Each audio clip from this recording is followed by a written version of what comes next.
Greetings, voters, and welcome to the Dark Room.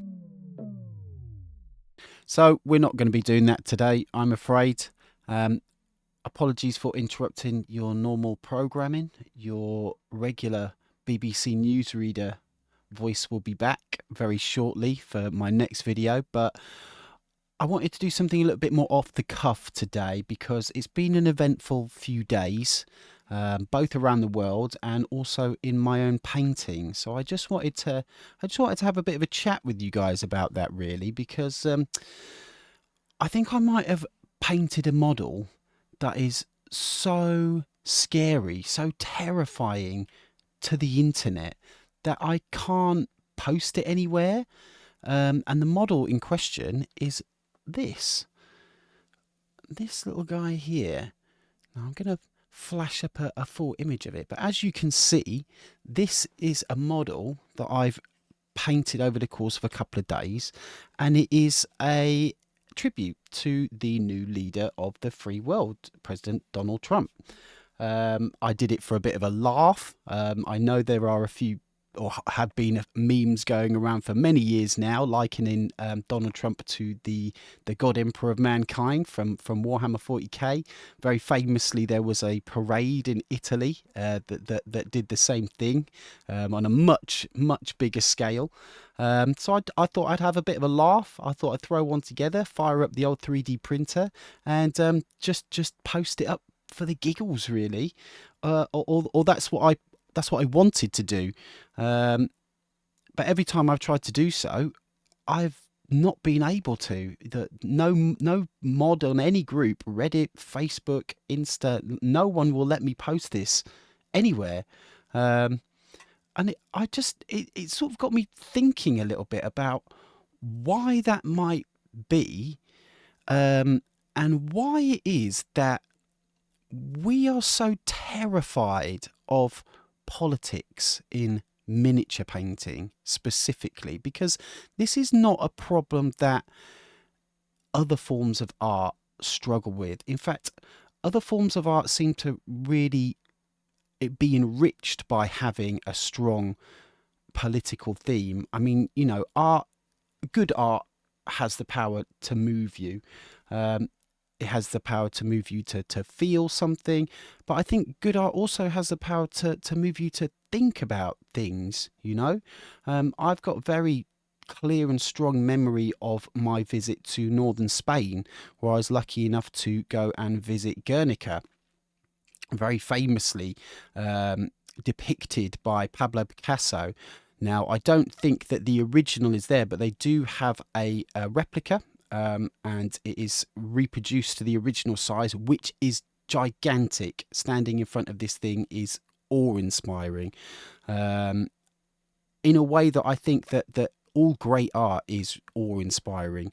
And yeah, I'm just curious what it is about miniature painting specifically that makes us clutch our pearls at the thought of challenging themes, at the thought of exploring things about the world, or representing elements of our world within that space.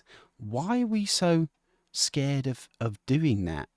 It's an interesting question. I mean, I've been interested in politics pretty much as long as I've been old enough to read the newspapers, certainly since I've been old enough to stay up late watching Have I Got News for You as a teenager in the 90s, you know. And I've also always loved art of any description, you know, anything that has a narrative to it, anything that is more complex, or it's just got subtext, something for you to get your teeth into, something for you to think about, you know.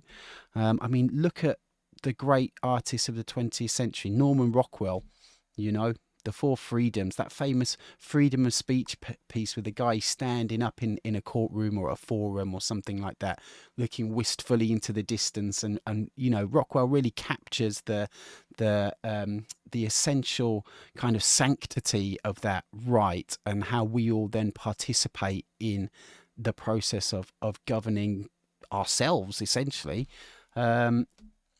that sort of work has always really spoken to me, um, and that's why I find it kind of quite frustrating, really, that I find myself in an artistic space that is so insular, that is so closed off to that, and it's a shame, really, because 40k in its inception, it was a piece of political satire, as we all know. I mean, some people say that it was Thatcher's Britain. You know, you can make an argument for that. Some people would say it was fascism or authoritarianism in general. Certainly an argument to be made there. Really, for me, the core theme, the core kind of satirical theme running through 40k has been the notion that progress is A, inevitable, and B, always desirable. Clearly, that is not the case in the 41st millennium, and that is writ large to quite an absurd degree. And I just think that's a great theme. It's a great thing to think about. The Ted Kaczynskis of this world would probably agree with that core theme running through the universe. Now, that isn't to say that there aren't miniature painters out there that are exploring these themes. There's very famously and I'll have to pull it up, and I'll throw the title up on the screen, but very famously a piece entered into a painting competition 5 or 10 years ago, depicting a troop of Imperial Guardsmen having bested a clearly female elder aspect warrior, and they are in the process of enjoying the spoils of war, let's say, just to keep things algorithm friendly. I mean, even outside of 40k, the Chapman Brothers are a great example. Go and look at their work around World War One. Go and check that crazy stuff out where they've got Ronald McDonald up on the crucifix. I mean, their work is just absolutely unreal. And I mean, I love anything super detailed like that. I mean, my boy here, Hieronymus Bosch, one of the greats, and his paintings, that triptych in particular, Garden of Earthly Delights, you can get lost in it.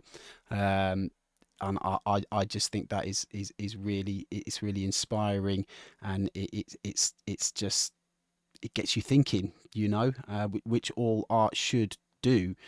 So yeah, I just don't really know what it is about Warhammer specifically that shuns that so thoroughly, that is so terrified of kind of exploring political themes or exploring social themes, and because it's such a ripe kind of ground to do that. You have this space that is so ludicrous that anything could happen there.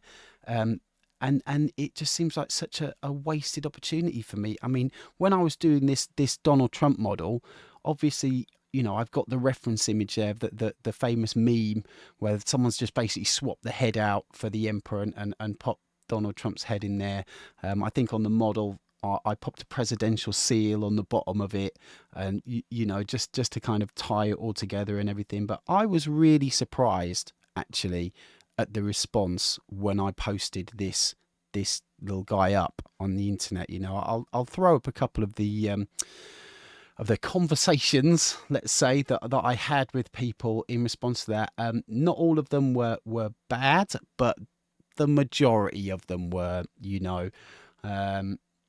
And I just think it's odd, because there has been a trend recently for social themes, let's say, to be more represented in some model painters' work, and that seems to be absolutely fine. That gets love in White Dwarf. One guy in particular who I'm not really going to name, because I don't really want to give him the oxygen, but if you've been around, you know who I'm talking about. And that's fine, and that's clearly political, very much put so. So I don't really understand what the difference is, really. Or, well, we understand what the difference is, don't we? But yeah, it's frustrating. I find it frustrating. Every time I go onto a Facebook group because I'm a boomer, I use Facebook. It is what it is. Every time I go on there, you've got to sign up to the rules. They come down. You've got to tick your little boxes. Yes, I agree not to, post anything pornographic or anything like that. And then they've always got this checkbox. You agree to not to post anything divisive. Right. Well, I'm posting art. I mean, art by its very nature is divisive, is it not? Even to the extent at which it would just challenge you to think about something that you might not have done otherwise. So you're being challenged. You're being inspired to be divisive with yourself almost in that situation. Um, yeah, I just find it really stifling. I don't really understand why we have this mental block here where miniature painting, it can't mean anything. Why can't it mean anything? Other artists get to produce work that means something. They get to draw on the rich kind of narratives running through our world, and the kind of the visceral reactions that are invoked when we grapple with challenging topics, and to get that running through a piece of art. I mean, that's a path to greatness, right? But we don't get to do that, and I think that's a damn shame. I mean, I know that to quite a large degree, miniature painting is a form of escapism, completely understandable. So when people say, "Oh, we don't want politics in the hobby," I get that. This is where you come to hide away from politics. I mean, politics is everywhere at the moment, and it is fatiguing, and we all do need somewhere to hide away from that.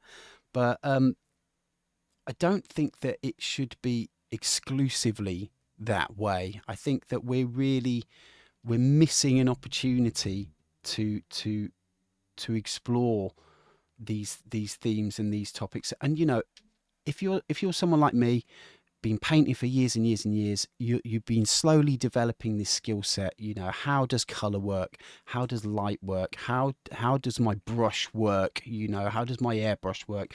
These are highly transferable skills, and yes, we can employ those skills to create the most high definition and gorgeous representation of this fictional universe that we've all come to know and love. But we can also do a bit more than that.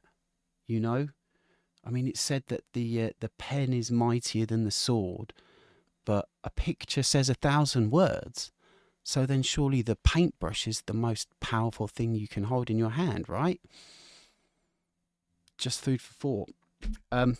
Yeah, just a weird little rant today, guys. I don't know if this is what I'm really going to be doing with this channel, but I just sort of wanted to have a little think about it, really, because I mean, I'd like to see spaces online where we could post stuff like this. A space online where when you entered it much like an art gallery. When you enter it on the understanding that you are not going to like everything you see. You enter an art gallery on the understanding that there are going to be things contained within there that are going to challenge you, that are going to make you think, and that you're not necessarily going to agree with everything. There should be spaces on the internet where you don't get challenged, but if you consent to be challenged, then I think you should have somewhere to go in order that you can think, because if we're not being challenged, then we're not thinking, are we? Anyway, that's my 2 cents on the subject. Politics and painting, two things that I think should be closer together. But thanks for listening to me ramble, and I'll see you next time in the dark room.